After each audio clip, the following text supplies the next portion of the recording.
So I gotta tell you something. I've been really scared to make this video. Is it because of the giant spider watching you? Well, that is pretty scary. But it's because it's an opinion that I'm not sure other people have. And I'm afraid of being, misunderstood. Do you ever feel that way? No! You've never had that feeling? Oh my gosh. I get nervous that other people will think that I'm telling them how they should read a book. And I don't want people to think that I'm telling them how to read a book. What do you think about that? Confused face. Confused face. And a star guess is 0. So there's this thing that a lot of people do. What? 0. Uh-oh, 0's unlit. Give it to me. Oh, got it. So there's this list that a lot of people make about, it's like a book list. Lists of books that you can read in a day. And every time, you think that one? Yeah, here, hand that one to me. A lot of people make these lists that are lists of books you can read in a day, which means pretty much like short books, right? And every time I see a list like that, I think, no! Every time I see a list of books you can read in a day, the contrarian part of me, which I think maybe you get from me. I don't even know what that means. The contrarian part of me thinks, no, that poor little book. You should spend more time with that book. Don't just read that book in one day. Books are not alive. Books are not alive? They can feel alive, but they cannot breathe. They cannot walk. They cannot make any noise. So I shouldn't feel bad for the book. But I do. But I feel. didn't say that you shouldn't feel bad for it. When did I say that? Oh, you said that the book's not alive, so I assume that's what you were saying. So I shouldn't feel bad for the book. When some people say they're only going to take one day to read a poor little book. So here's what I think. I think that just because a book is small doesn't mean it doesn't deserve more of your time. Same for big stuff. You like this dinosaur That you can't see right now. that dinosaur is with him big for a too. while, I so- know. Maybe you should play with him right now in another room. No, I am not leaving. Oh, okay. This guy's just gonna be the director. Okay. So here, I tried to gather some thoughts about why I have such a strong aversion to lists of books you can read in a day. It might just be because I'm jealous. I'm envious because there are apparently people out there in the world who have time in their day to read a whole book. Director kind of thinks it's not as good as it could have been. What I just said was the director thinks it could have been better. Okay. I can't even fit in making a YouTube video because I have this dinosaur directing me and making it take a lot longer than it would have. The dinosaur is the best director. He is? So, it might just be that I'm jealous of all these people who apparently have days that they can dedicate to reading a book. But I think that actually there's more to it. I'd argue I get a lot more out of living with a book unfinished inside of my mind over a certain period of time, whether that book is short or long or whatever, medium. The book grows or changes based on what I do over the course of a day or a week or a month, and it grows and changes after I've kind of slept on it. It's kind of like fermentation. It needs time to develop. And that fermentation can, of course, occur, after you've finished a book. But I think there's just something to be said for having a book ferment in your brain unfinished over time. I think also maybe it might be tied to like the specific kind of book, which is kind of an obvious thing to say, but like specific books lend themselves to being read quickly, and specific books, whether they're short or long, lend themselves to being read over time. I decided to grab some of the short books that I've been reading and enjoying recently and try to think specifically, like come up with specific reasons why I think like that particular book I enjoyed more because I took my time with it, even though it was a short book. So I found 12 books, and all of these books are novels or novellas, and they are all, I think, under 200 pages. And after looking at these 12 books, I came up with specific like buckets or reasons for why I think I enjoyed spending more than one day with that book. So my question for you, for the comments below, have you ever finished a book in a day and then struggled later on to like remember stuff from that book that you specifically read in one day? I'm really curious to hear, because I've had that experience where there are books that I have read in a day, and I'll tell you more about one specifically. The first category, it was kind of the most obvious one for me, and that is that the book, even though it's short, created a world that I wanted to stay inside of forever, like for an extended period of time, or there were characters I wanted to stay with for a long time. The first one's called Sister Golden Calf. Can you find that one? Okay. It's kind of pinky. We have delivered. Okay. Sister Golden Calf. This is by Colleen Berner, and it's published by Split Lip Press. And this is a novel about Gloria and her sister Kit, who are on a road trip in their 93 Honda Accord. They are taking a trip across the sunburned highways of New Mexico, and they've just recently lost their mother. So they're kind of feeling restless and kind of hopeless over their grief for their mother. Along the way, they meet like a whole host of crazy, quirky characters and encounter all sorts of bizarre settings and situations. And I wanted to live in this sun-drenched desert forever. I even actually created a Pinterest board of photos of the New Mexican desert and like restaurants and food and burritos and like all of these things. You remember me doing that? Just so I could pull it up at any time and just like live and soak in the atmosphere of this novel anytime I wanted to. And then after that, could you please find me Wilding Hall? Wilding Hall by Elizabeth Hand, and this is published by PS Publishing. This is about an incident that took place in the 1970s involving a British acid folk band. Basically, they're forced by their manager to seclude themselves in this, like a mansion, like in the country, in the British countryside. And they have to seclude themselves there until they have completed their next album. As they're like making this incredible music, it turns out like they're having this incredible like inspiration being there. Their lead singer, Julian Blake, disappears. And so mysteriously and is never seen again. And so what this book is it's an interview, like someone's making a documentary, and it's in an interview with all the other band members and other people who were there or like kind of had little insights into what's going on.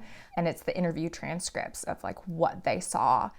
This is super short, but the world is so eerie and creepy and wonderful that I didn't want to finish this quickly. It was, and all the different voices, like I wanted to stay with them for a really long time. Okay, so the next category is all about atmosphere, and like the atmosphere of the novel kind of lends itself to like a slow approach.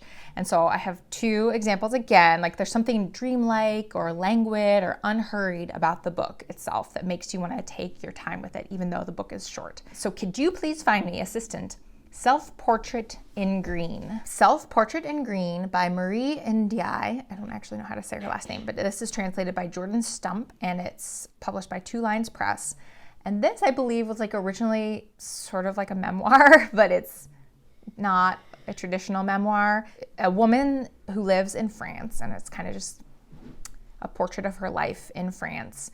But she encounters all of these eerie, mysterious, sometimes ghostly green women. There may be like different versions of herself, or they're like real people in her life, but then also maybe versions of herself. It is very hard to describe, but it is freaking brilliant. It is so good.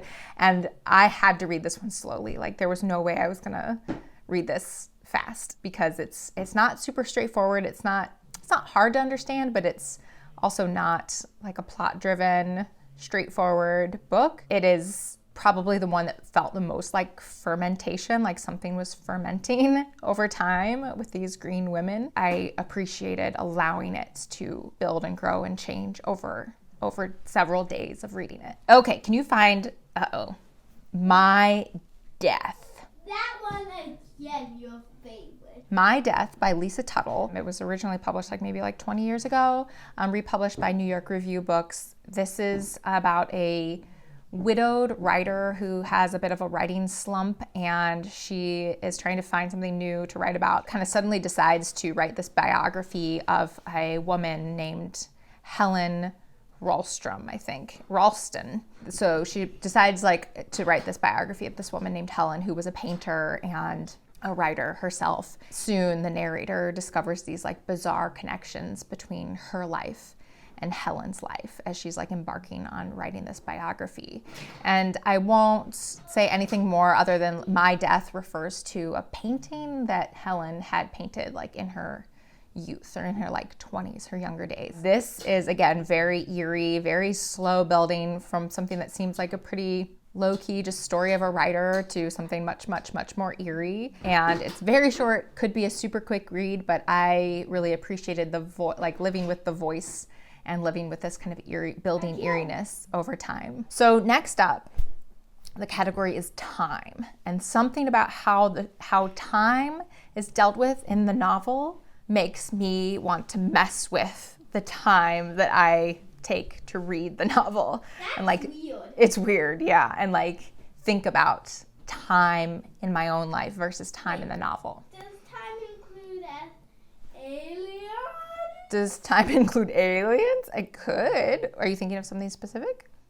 No. I'm just wanting to know. Can you find me a book called Pollak's Arm? It's got a snake on it. Okay, Pollak's Arm by Hans van Trota. This is translated by Elizabeth Laufer, and it is published by New Vessel Press. If you haven't noticed, all of these books, and if you're new here, all these books are from small presses and independent publishers, because that's what I read and that's what I like to talk about. So this book takes place over the course of one night, or it's a report. It's narrated by someone who's reporting on something that happened to him the previous night. And it's based on a true, don't touch that because you'll shake it, okay? So this is actually a really sad book because it's about an actual man. His name was Ludwig Pollack, and he was a man who knew a lot about ancient sculpture, ancient Greek and Roman sculptures. He was a real guy. And he lived in Rome with his family. And this book takes place on October 16th, 1943. And there was a war going on at that time. And the man, Ludwig Pollack, was Jewish. And he lived in Rome. And there was a war going on with the Germans at that time. And they had told the people of Rome they were going to round up all the Jewish people living in Rome, and they were going to put them on trains and ship them away. And what they ended up doing was actually killing them. It was very, very hard and sad. And so that actually happened to this man, Ludwig Pollack. He was taken and he was put on a train, and then he was killed, and his whole family was. And so this is a novel about a man from a place called the Vatican City who was sent to try and save Mr. Pollack and say, why don't you come be safe in the Vatican City with us, because you'll be safe there. You can bring your whole family. And for some reason we don't know, Mr. Pollack did not go with him.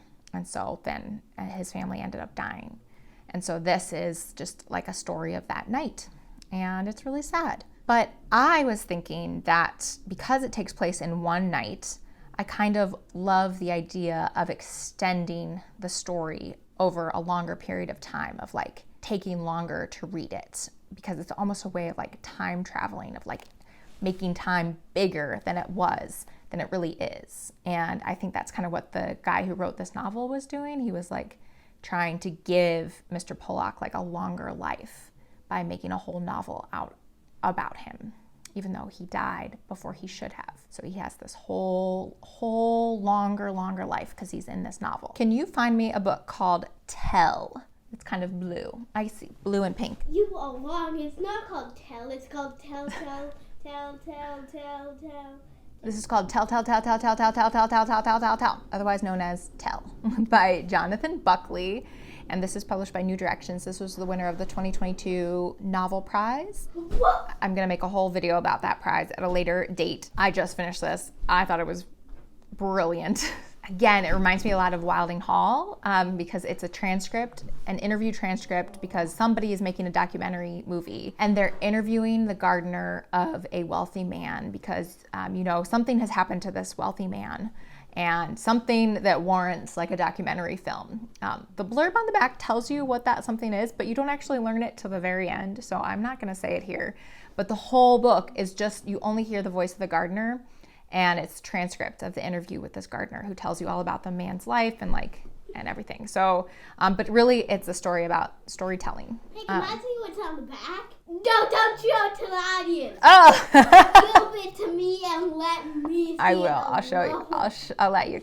Don't You can read it. spoil Okay, I for won't. your audience. I won't. Okay. So this, in contrast to Pollock's Arm, which takes place in over one night, this takes place over, you assume, is an interview that takes place over several days. So I just think it's worthy of breaking it up as if it was like an interview happening over several days. I just thought it was so brilliant that I just didn't want it to end, and so I took my time with it for sure. The next category is called intensity, in that the book is so intense, even though it's short, I need a break from it. So Visitation by Jenny Erpenbach. This is the story of a house in Germany, and it's the story of this house over several generations and centuries. And it is translated by Susan Bernofsky.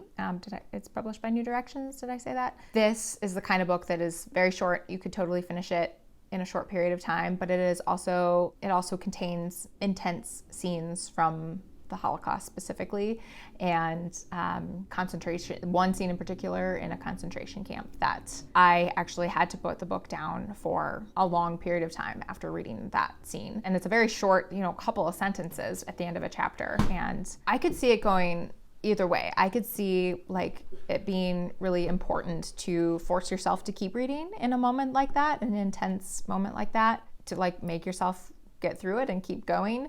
But I also could see the opposite, where it would be important to live with it in your head and have that scene exist in your head and not have the relief of moving on to something after that, where you're paused for a while on that image. And I also think this could fit in the time category of thinking about time and my own experience of time as I'm reading a book that very much is about time. So you could almost say with Pollock's Arm, I wanted to match the author's goal of extending time over the course of one novel. So it's one night, but it's extended. So I'm going with the grain of what the author's trying to do with time. Whereas here, Erpenbach wants to condense centuries into one short book. And I'm kind of pushing against that condensing force by extending it, and I took a really long time to read this book, and so I'm expanding it back out, and I like to think about that kind of stuff when I'm reading. So that is the intensity section. I was about to say that's time, but it's both. So that's kind of the when a book is too intense to read quickly in one day. I need two books. One is called Grief is the Thing with Feathers, and one is called What Kingdom. They're right there next to each other. So the next category I'm calling theme or subject matter. And I have two books as an example here. So these are two examples of books where the characters are going through something that makes me feel like it would be cheap or not fair to get in and get out super quickly, because what they're going through is so intense. And so shouldn't it go in the intense section? It should go in the intense section. Gosh darn it. I'm glad you're here. Despite my face, I'm glad you're here. I think it would be cheap and not fair to get in and get out, even though these are two of the shortest books on the list probably. So Grief is the Thing with Feathers is about a family who they've just lost their mother, and they're grieving deeply, and the husband is grieving deeply, and he is suddenly visited by a crow that basically helps them grieve and move through their grief. So this is obviously about the process of grief and how it evolves over time. And I actually picked this up and I was like, I'm just gonna read this in a day. I'm gonna read this in one day. It's so short. It's got so much white space that I was like, yep, easy. And it looks like there's ideas on it. It does look like there's ideas on it. There's like bullet points, you mean? Yep, totally. And I did not read this in a day. I did not read it in 2 days. I probably took a good week to read it, and I felt like that was appropriate. Did I say this is by Max Porter and published by Grey Wolf? Because it is. And then we have What Kingdom, and I have not looked up the pronunciation of the author's name. I think Fine Grabel, translated from Danish by Martin Aitken, and this is published by Archipelago. And this is a beautiful novel of vignettes about a young woman who is living in a home with other young people who have been in a psychiatric hospital, and they've been kind of transitioned into this place where they can kind of start to live, I want to say more normal lives. I feel like that's not the appropriate word, but they can start to cook for themselves and care for themselves and have a social life and things like that. So it's like a transitionary place to live. This is another one where I just felt like they are in this setting where there's no clear idea of how long they'll be there. And so I found myself reading it really slowly and having no clear idea how long I would be here, like within this book. The next category is called books where I need time to decide how I feel. Okay. Can you please get me Tenderloin and About Uncle? Then there are, of course, novels where we've all read them, where you can't quite figure out how you feel about them and you need time to decide. The first one is Tenderloin by Joyce Sorman. It's translated by Lara Vergniaud and published by Restless Books. And this is about a butcher in France. And this butcher in France is just a really great butcher, and he's kind of obsessed with his job. It's very graphic in terms of the butchering that happens. And it's very quirky and a little bizarre. And I just couldn't quite figure out how I felt about it. And I am actually I'm hoping to do like a whole review on this one just because it was so thought-provoking from that standpoint that I couldn't figure out like how I felt, but I felt compelled to keep reading it.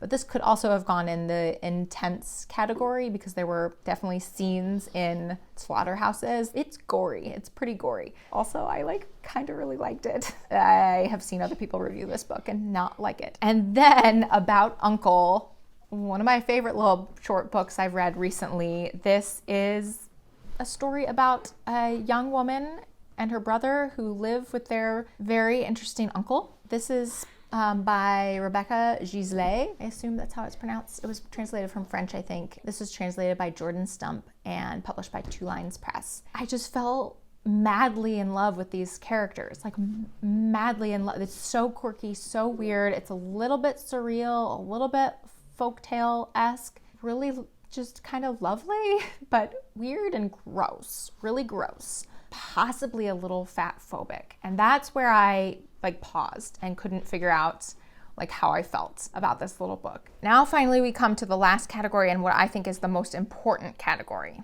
Leaving space for real life to intervene or for real life crossovers. And for that I need all my Annie Ernaux books. So a novel is an art form where you can leave space. Leaving space while you're in the middle of it allows for crossover and from your other things you interact with and encounter in your everyday life. And I'm realizing the years is not under 200 pages. It's probably just over 200 pages. However, this was the one example I could think of as having something happening while I was reading it that interacted with something I had just read in the novel. The Years is kind of like a memoir / novel, and it covers a sweeping period of Annie Ernaux's, or the narrator's, life in France, from childhood to adulthood. It goes through a lot of history in France at the time, and I'm not doing it full justice, but I do have another video that I'll be doing about reading Annie Ernaux books in both French and English.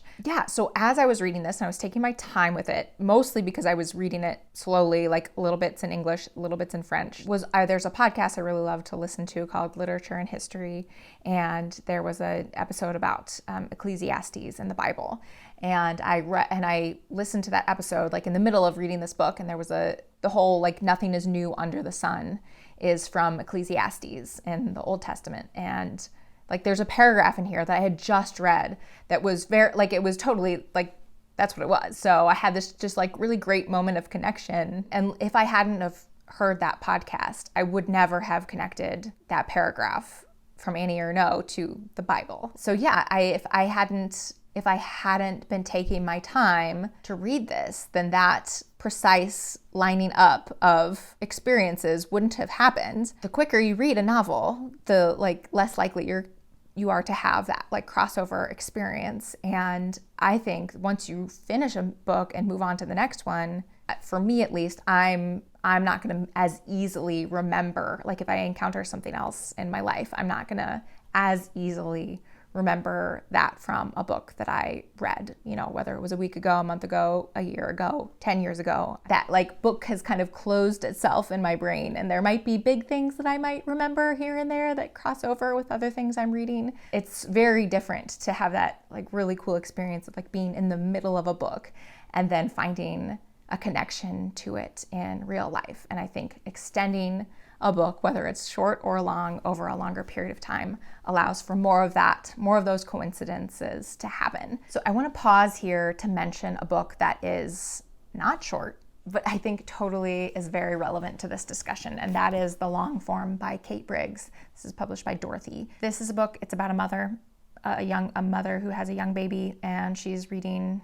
a novel. I'm not going to go into the summary of it, really. It's very hard to summarize, but in The Long Form, Kate Briggs references the work of Roland Barthes. That's the title is in reference to Roland Barthes, and one theory in particular that novels as an art form work like no other kind of art form, in that you can and should and do pick up a novel, put it down unfinished, and return to it to continue experiencing the art form. There aren't many other art forms that extend over time like that. So it's not like a painting, which you see in its full form. You might return to it again at a later time, but you have seen the whole painting. It's not like a film, which, is intended, a film is intended to like pretty much watch in one sitting, although I rarely can actually sit through a whole film. Opera, same thing. A symphony, a song,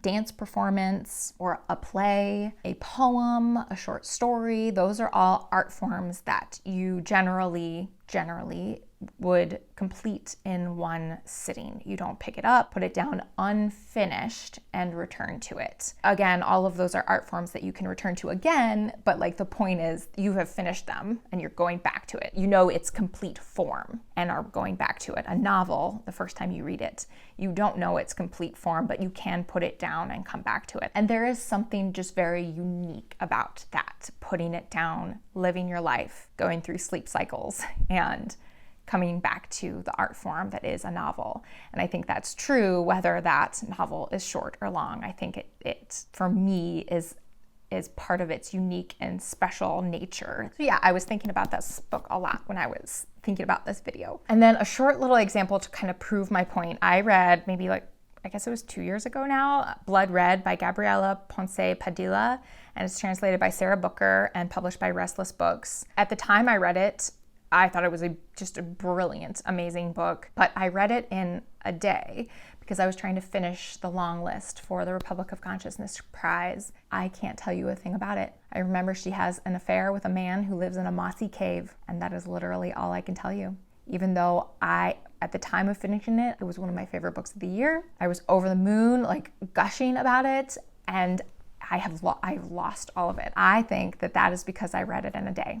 And I didn't have those sleep cycles to process it. I don't think I will ever do that again, at least not with a book that I think I want to retain over time. I just don't think it's worth my time, actually.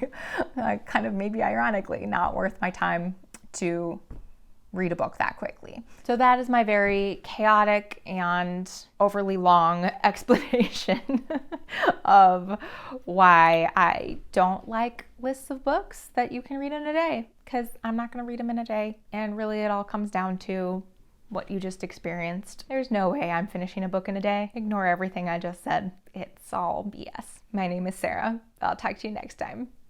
Bye. This film was directed by Giant Dino.